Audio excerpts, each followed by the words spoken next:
The early pioneers said that a squirrel could cross from the East Coast through Illinois and never need to set foot on the ground, for the trees were so thick and closely growing.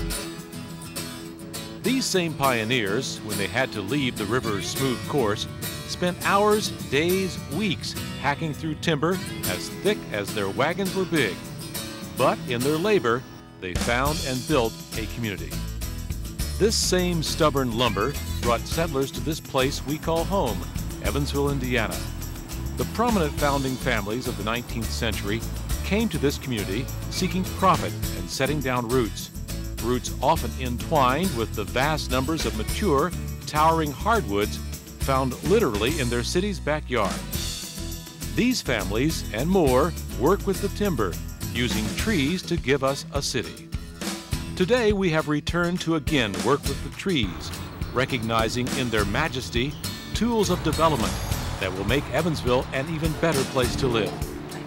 As a city, pioneer Evansville depended on the lumber industry.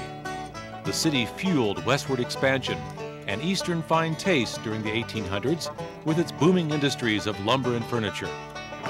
As early as the 1830s, various woodworking businesses attracted German immigrants, who were already known as skilled woodworkers.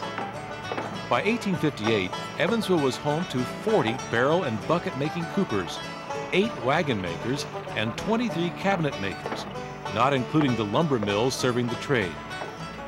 After the Civil War, Evansville cut lumber was crucial to the supplies used to rebuild the South.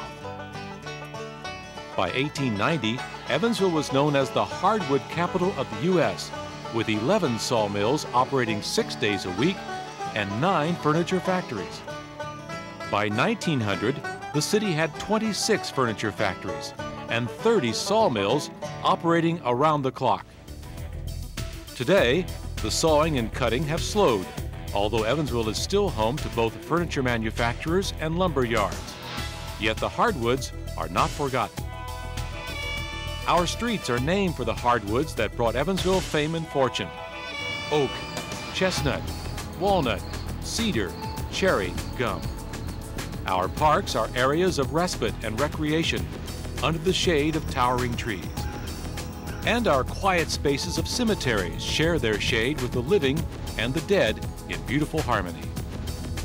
Trees, like people, have lifespans. Trees are not granite, marble, or metal structures, but rather living and actually breathing beings. To ensure Evansville's urban forest continues to offer prosperity to this community does not mean we need to cut trees into timber. Quite the opposite. Our urban trees will bring prosperity to our neighborhoods, businesses, and homes only to the degree that we replant, maintain, and nurture the hardwoods that made Evansville great. Timber fueled Evansville's history, and that would mean the greater shame to us if we allowed Evansville to become a city without adequate numbers of mature, healthy, urban hardwood trees. It's important that we always be taking care of the trees that we have, because trees have, the larger the tree is, the more its crowning glory is. But on the other hand, there's only a certain amount of age for each tree. Each tree has a specific lifespan, and in each variety. And so we always need to be planting new ones to replenish the old ones that are there. I like trees because they give the city beauty, and I like the way they turn colors in the fall. It's good to have trees in the city because without trees in the city, it would be like empty. If we didn't have any trees, there wouldn't be very many animals. Trees give us oxygen, they breathe out oxygen. Well, I think trees are important to a community because they project an image, and they make a community more beautiful. I think that trees, in many respects, help us get a sense of where we are in both space and time. We sense that we're in Evansville, Indiana, as opposed to some city elsewhere in the country that doesn't have the kind of beautiful landscaping and tall trees and greenery that we have here. We sense where we are in the seasons. In spring and fall particularly, we have beautiful fall color here and spring flowering trees here that give us a sense of what time of year it is wherever we're going, and it gives us a change of our environment and a change in our in the scenic nature of our community, which is a value. Just as in the past, today we need business, and business needs space and room to spread and grow. But such expansion does not have to lead to a race to cut the last tree.